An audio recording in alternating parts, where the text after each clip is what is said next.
Good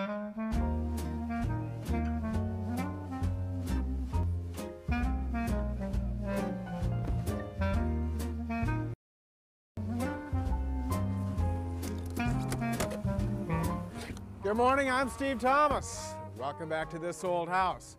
Well, so far this winter, we have been lucky because we haven't had any major snow. Well, an inch or two here or there. But whatever Mother Nature throws at us now, we're in the clear because the building is sealed up and we're working away on the inside. We'll show you that in a minute. Funding for This Old House is provided by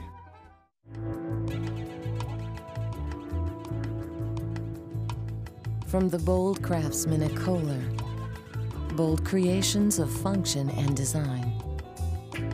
The bold look of Kohler. State Farm Insurance. Keeping our promise of protection to generation after generation. Like a good neighbor, State Farm is there. You're out of the family home, into your very own pad. Whoever says you're an empty nester has obviously never seen your nest. Life's an ongoing project. Ace. and by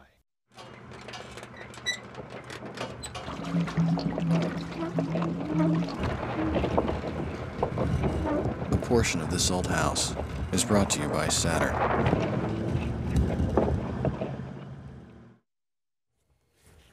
Okay, Steve, there's a line on the floor. Just get it somewhere near close. Jeez, could you have made this thing heavier, Norm? Hey, it's solid. It is. Wow, that is really going to dress up the whole end of the room. This is just phase one. Well, how'd you get started? Took my layout sticks back to the shop, machined up some poplar for the rails and stiles, put those together, and then set in these MDF raised panels. Now, these aren't glued in place, right? No, they float. They're held in place with a 1/4-inch plywood sheet on the back. So this has got to slide back another foot or so, but Right. how does the fireplace get trimmed out? Well, I'm going to add another piece of wood trim, about 1.25 inches wide, a nice big bullnose, and that's going to go back to black slate, which is going to go all around the face. Boy, that'll look great. You got a ton of room at either end. Yeah, that's why I built these for the end panels. Incorporated a little bookcase into each end. Yeah, that's great. They may look small, but there's 4 feet of shelf, so you can store quite a few books. They get screwed to the front panel, and then we slide the whole thing back. When that's set, I'll make some templates for curved seats that are held in place with some turned legs. There's a lot to this Inglenook. So, you got a secret compartment in here somewhere? Steve, if I tell you where it is, it won't be a secret anymore. Well, look, if you have no further use for me, I'm headed underground. All right, thanks. See you, Norm. Well, I love coming down to this cellar because it's 120 years old, and yet it is stuffed full of the latest technology. State-of-the-art boiler in that corner, all the associated pumps and controls along that wall. All of these pipes feed the heating system throughout the house. And it seems like with every passing day, another circuit or two in the electrical system get livened up. And that's the work of Pete Woodbury and his crew. You guys have done a great job. Thank you. It's a gigantic project, and you've hung in there. Thank you. What are you working on here, Pete? This is a sub panel on the first floor. Why a sub-panel? We don't have enough space in the main panel, so we have one on the second floor and this floor here. So it's just a way of getting more real estate in these boxes. That's true. Now, this wall is chock full of devices. This box says security system. You didn't install that, No. right? Is this your work here, this bundle of cables? Those are the cable TVs. Oh, what do you mean, cable TVs? Why so many of them? Every wire is individually ran to every room throughout the house. So you feed the house with a signal, and then you distribute that signal from here. That's right. What they call home runs in the business. right? Yes. How about all these cables? All telephones, home runs. Same idea. Signal comes in, then you Yes. feed it out to each different telephone, right? Yes. What about this? This is low voltage lighting. We have 12 and 24 volt lighting Where's that going? out back. Out back. Outside. Yes. This? That's the gas. by So plumber. the plumbers took care of this. Yep. Now, where does the power come into the house? The power comes in right here, but it's underground outside. Oh, that's right, because I didn't see any poles. So it comes across that bridge and then dives underground someplace? Yep, and the transformer's in the woods somewhere. All right. And this is your main panel here, presumably? That is our main panel. How many amps? 200. 200 for a house this big? Yes, it's no great loads in the house. Because the boiler is oil, the stove in the kitchen is gas. That's right. How about air conditioning? Doesn't that That is draw a the lot? only major load, and when we put that in, we're still going to be 3/4 full, and we'll have enough for the future. Okay. So this would feed your refrigerator and all the essentials? No, the refrigerator comes out of this panel here, Really? and these are all the generator circuits that come into the panel. Well, wait a minute here. What do you mean by generator circuits? There's a generator out back, and this is the transfer switch. When we lose power, the generator will kick on, and then this whole panel here will become energized. So this is all the essential stuff, like the refrigerator, what else? Sub pumps, septic pumps, the heating system, refrigerators. Now putting in a standby generator is expensive. Is it necessary? It is, because Manchester loses power all the time, in summer and winter. Really? Yes, Do you get a lot of call for standby generators? all the time. Every job we do in Manchester that's new construction, we figure it in the job, and that's about $10,000 figured into the job. Interesting. Now, what I don't get is if the power goes out, do you have to come down and switch it over and turn the generator on and do all that stuff manually? It does it all automatically. Really? This is like the brain. You got it all set up to go? All set to go. Show us. This I got to see. Okay. So what are you doing here? I'm going to shut off the power, Yeah. and the generator will kick on within 10 seconds. Okay. Ready? Yeah. All right. So now we've just lost power in a storm. About 5 more seconds, it'll kick on Nothing's happened. Oh! So that big clunk, instantaneously. so that was this device switching the power over to generator. Now we're on generator power. Right, and all these circuits that are going out to various locations in the house are on generator power right now. So this is the dominant box here. Well, show me the generator. Sure. Well, I can hear it running. It is. What fuel is it running on? It is running on LP gas, and the tank's over in the woods, and it run on the ground. Line runs underground. It's in its own enclosure. It's actually pretty quiet. It is. What kind of maintenance do you face with a unit like this? Change the oil once a year. That's it? That's it. How do you know it's going to work when you really need it?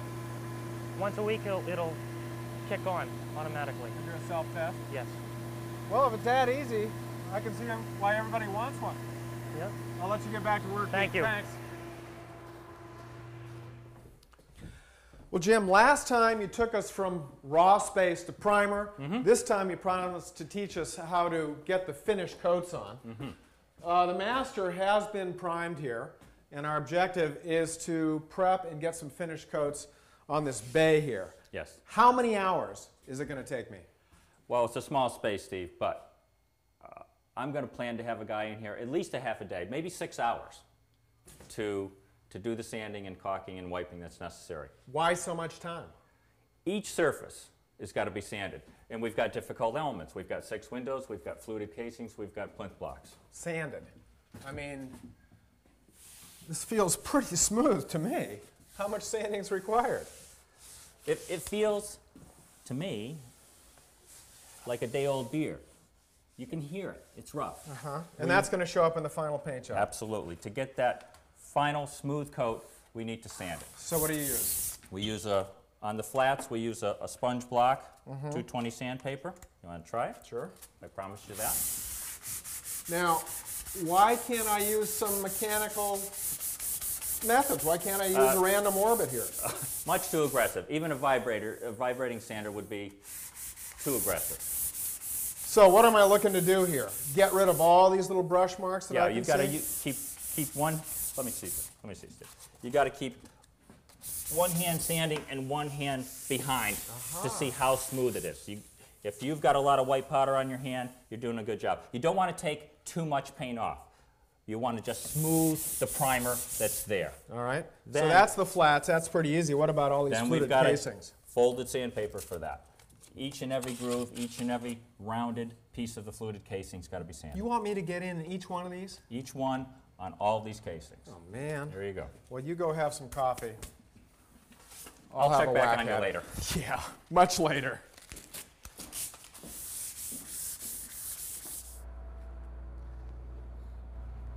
Joe, I need a couple samples on this ash tree to make an accurate diagnosis of the health of it. Okay. Thanks. Well, Matt, I'm glad to see you're on our problem tree here. This thing totally dropped its leaves at the end of the summer. So my feeling is it's dead. Oh, that's not good. I'm sending Joe up here to get a couple samples to make a determination on it. The white ash has had a serious problem with a disease known as ash yellows that's fatal to the tree. It dies out on the growing tips, kind of suckers in the middle. In a year or two, it dies. So that's what's happening to all the ash trees I see dying in New England? Yeah. This yellows thing, this is fatal. Oh yeah, it takes, 1 or 2 years, it's dead. No recourse, that's it. No. What are you going to do to diagnose them?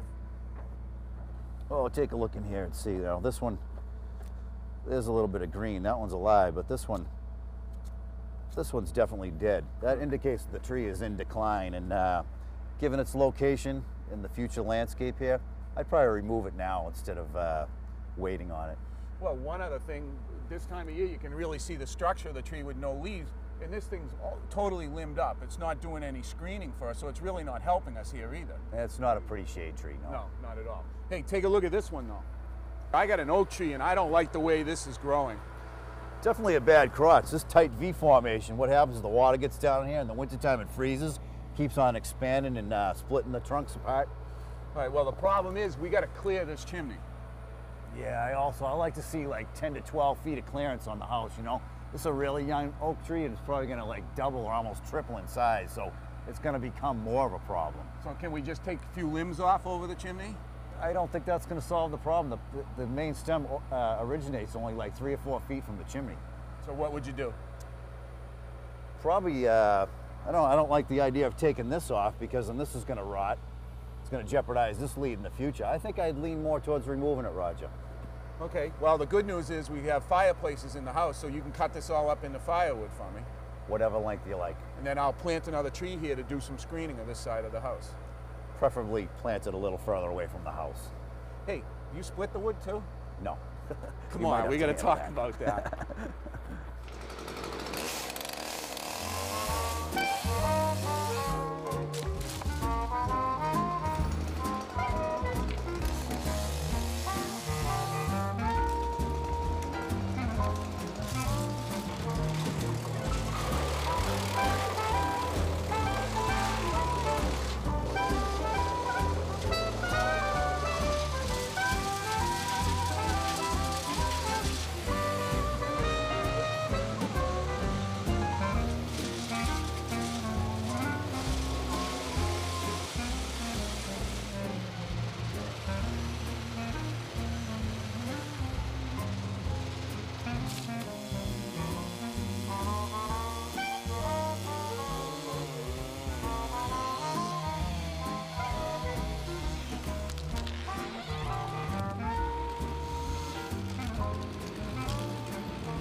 Well, Steve, looks like you got some help in here. Well, in the interest of getting the scene shot before the sun went down, I enlisted the help of Marcos and Emir, and even still, we've been at it for 2.5 hours. Well, I'd like to see that you're still sticking with the program. You're wiping down each and every part. Well, we sanded everything, vacuumed everything, and now we're wiping it down. And I notice you're very fussy about the type of rag you use. Yes, we usually use cotton rags. We buy them at the paint store. They're clean. We use only white ones because the fuzz from a red or a blue rag won't look very good in the finished paint. And Marcos is doing some caulking there. What type of caulk do you prefer? We like to use an acrylic caulk with a little silicone in it. And he's really working to tool the caulk into the joints there. Yeah, you just can't draw the gun across the joint and leave a big smear of caulk there. You want to remove all the excess. And this takes a lot of time. You can see the detail. So he's going to have to let that dry for a bit before he can actually Yeah, that paint should it? dry at least a few hours. But over here, can we finally start getting some paint on the surfaces? I think we're ready. Okay. What do you prefer for paint? For trim, we like to use oil. We've got an oil primer on there now, and we're going to use an oil enamel. It's got there's some controversy about this. I noticed that the pros always prefer oil, but a lot of homeowners prefer latex because it's easy cleanup. It is easy cleanup, but the finished product we feel is nicer with an oil finish. All right, well let's see you put some on. Let's get the professional technique here. Well, we're going to open up the can. Now I noticed that Emir has started with the upper sash, the object that is the furthest away from him. He's starting at the furthest point and working out from there. The sash is first, then he'll move to the casing, so he won't have to work over wet surfaces. The easiest part to do at the end is the broad strokes on the casing in the sill. All right, well, this will take a few more lessons, and by that time, it really will be sunset. But just think of how nice it's going to look. All right, I need a brush, Jim. Hey, this looks great, Tom. It's going to look nice, Steve. Mahogany paneling here in the music room. And it's all plywood veneer. Plywood veneer. 1/2 inch on the panels and 3/4 inch on the stiles and rails. Why no solid mahogany? Well, it's more stable than solid mahogany, but it's also a lot less money. Ah. But the problem is you can see the core of the plywood here at the edges, Tom. Well, we're going to fix that with a piece of solid mahogany that we've milled up to a small molding with a little rabbet on the back side. That'll sit right on top, accent the panel, and hide the core. So how does it all go together? Well, it's actually a pretty fast system. We're looking at a section right here that's actually backwards. We're looking at the back. Yeah. We've cut the stiles and rails. I put a dado in here to accept the panel. I put a rabbet on the panel to keep it back from the front or flush with the back. So slide that in. Yep. Now you don't glue this or No, fasten it, I right? don't want to glue the panels. I want them to float. Putting the panels in are about the hardest part to this. If you're lucky, they'll slide right in. If you're not, just knock those fillers back out. okay. So far, so good. Yep. I get the other style here. And I'll pop a little bit of glue on it. I want to be careful to keep the glue near the back of the stile because I don't want to get it on the front of the panel. It will stain the mahogany. And make it tough to finish. Absolutely. Okay, now just try to line up the panel. Let me tap it in here. Ready? Now this is part of the system, Steve, that makes it really fast. I've got these little tiny plastic bow ties. They just slide right into these little cuts? Yep. Slide into the dovetails. This is something we haven't used before. No, and Norm didn't either. The other day, the factory rep was here and showed him how the tool worked. We've used them everywhere on all the molding in the house. Looks nice and crisp, Tom. Yeah, it is, isn't it? What do you think of this casing system? It's not what I think, Norm. It's what the architect spec'd. It was original to the house, and the homeowners love it. Mm-hmm. Well, you have the plinth block down here at the bottom, which is a classic detail.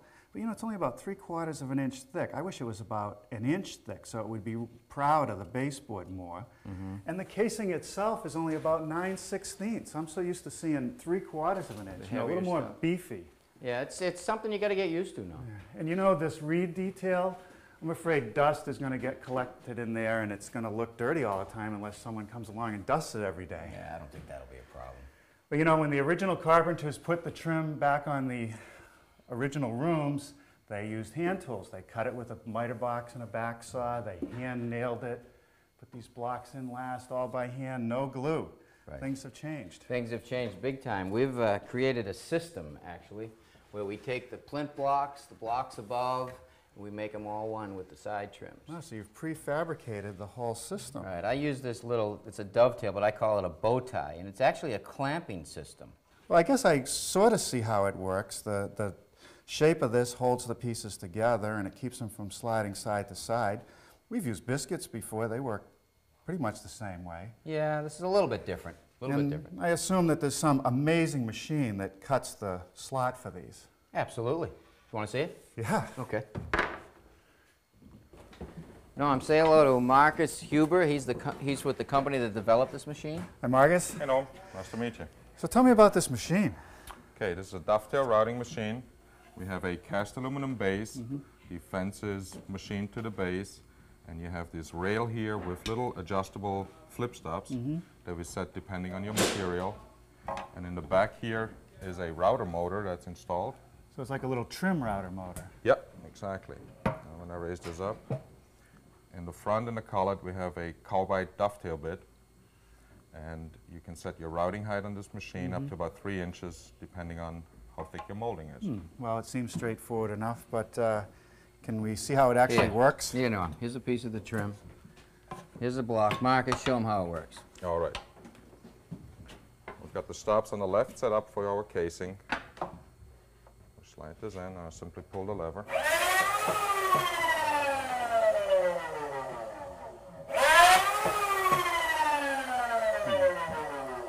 And then we have the right side blocks.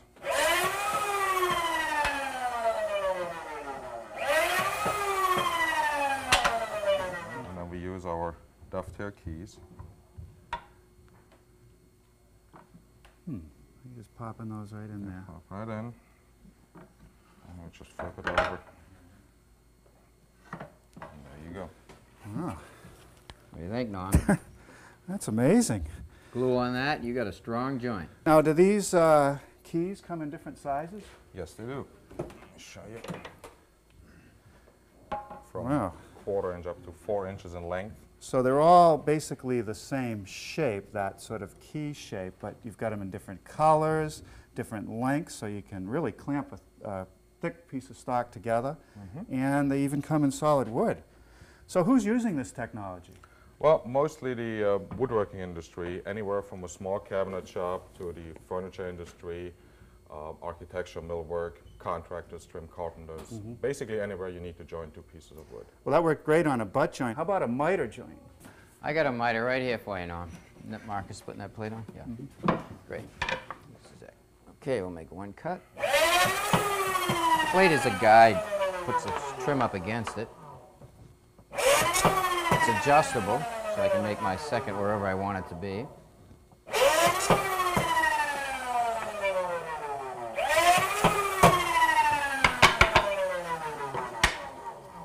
Boy, it is quick. I would imagine picture framers would love a tool like this. Well, we also can do window grills. Okay, nice. Smaller applied molding. That would be like a picture frame. Here's a face frame sample. Yeah, so it's all joined together on the back, nice and clean. Now, how much does a machine like this cost? Well, we have a smaller unit. Our base unit is about $1,000. This one is a heavier machine, about $2,000, and then we also build bigger machines from there on. Well, it's not for the home workshop, but for the professional. This is a time saver. It's a huge time saver. And no, you can't borrow it, Norm. Tom, you're mean. That's right. Thanks for showing it to us, Marcus. Thank you.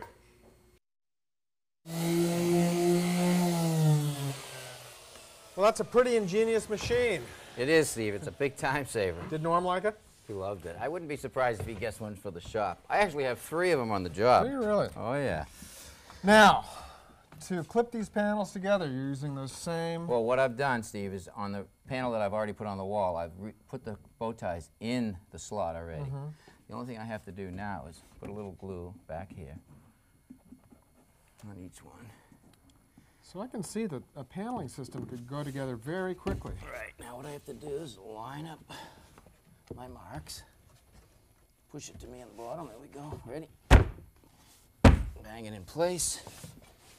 Let me get that ladder right back here. Now, do you need to glue it to the wall at all? No, I don't need to. The screws will hold it with no problem. Once this is in, we'll continue around the room with more panels, driving them in just the way I did before. We're then going to build up a whole soffit system here, starting off with a solid piece of mahogany, again a piece of veneer, a fascia with a big crown detail up at the top. Around the windows? Around the window is going to be all solid mahogany. So that'll blend in nicely. And down at the floor? Down on the floor, we're going to put a piece of veneer stock again. Keep it wide like a baseboard. Put a solid piece of molding on top of that made of mahogany. And that's how we're going to finish it off. Now, what about finishing out the paneling? Well, to kind of like balance out the irregularities in the sheet color, we're going to stain it slightly, and then we'll put a wax on it. So the finished floor will go down next time. That's right. So until then, I'm Steve Thomas. And I'm Tom Silva. For This Old House. It's going to look great, Tom. It really is. Really sweet. Get behind-the-scenes reports, review product and service listings, and take a virtual tour of the latest This Old House project on our website at pbs.org or America Online keyword PBS. Funding for This Old House is provided by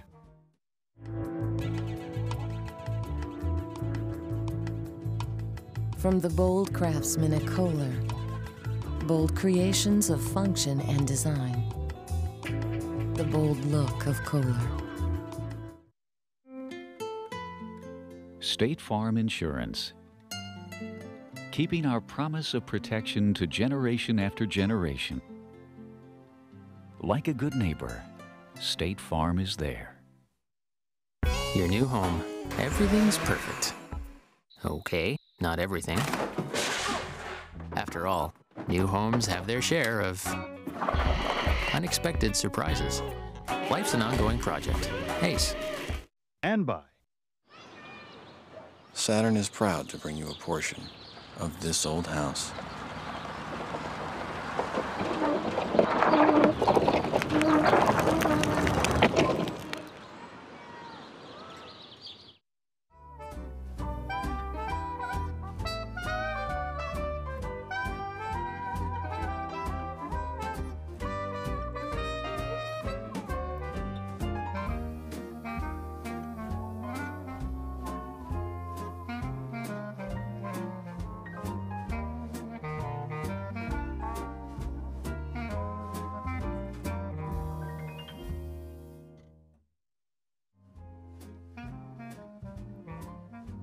To learn more about this and other projects, check out the latest issue of This Old House magazine.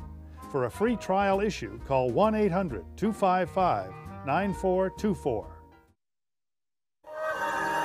This is PBS.